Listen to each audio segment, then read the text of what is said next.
Since the year kicked off more than 11 months back, the Department of Agriculture has been steadily beefing up its grain stockpile for the lean and mean months.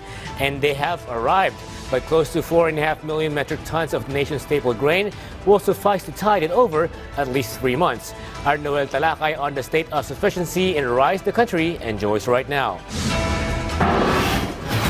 Despite the typhoons and other calamities that hit the country this year and left crops and produce in agricultural ruin, the Department of Agriculture, or DA, has assured the public the country still has enough supply of rice to last up to the first quarter of 2025. Thank a lot to imported rice that has saved the day to tide the country over during days of lean.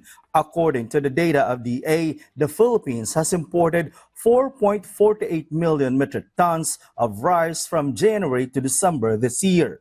At kung titingnan yung estimates, posibleng pumalo hanggang 4.7 million metric tons yung imports. Good for us to have 3-month supply ng bigas until next year, which will be enough to carry us out until the next harvesting season. The MESA says the projection of rice production in the country might only be good for 19.29 million metric tons and not enough to cover the buffer stock. Ang projection ng rice program, bababa yung yung production at 19.3 million metric tons. He also explains how the typhoons and El Nino combined to adversely affect production and supply of produce. Like in palay or unhusked rice, he says the current and initial amount of palay loss in the country has reached 800,000 metric tons. In Western Visayas, the eruption of Mount Canlaon destroyed crops, property, and personal stuff in the initial amount of more ₱1 million.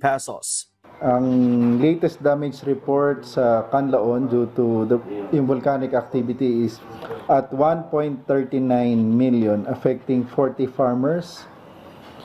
At karamihan nito pa rin ay sa rice at 620,000, corn 350,000, and high value 420,000. The MESA also assures the public of no increase in the prices of vegetables and other agricultural produce coming from Western Visayas because the number of affected farmers is still few and located in affected areas which are very concentrated.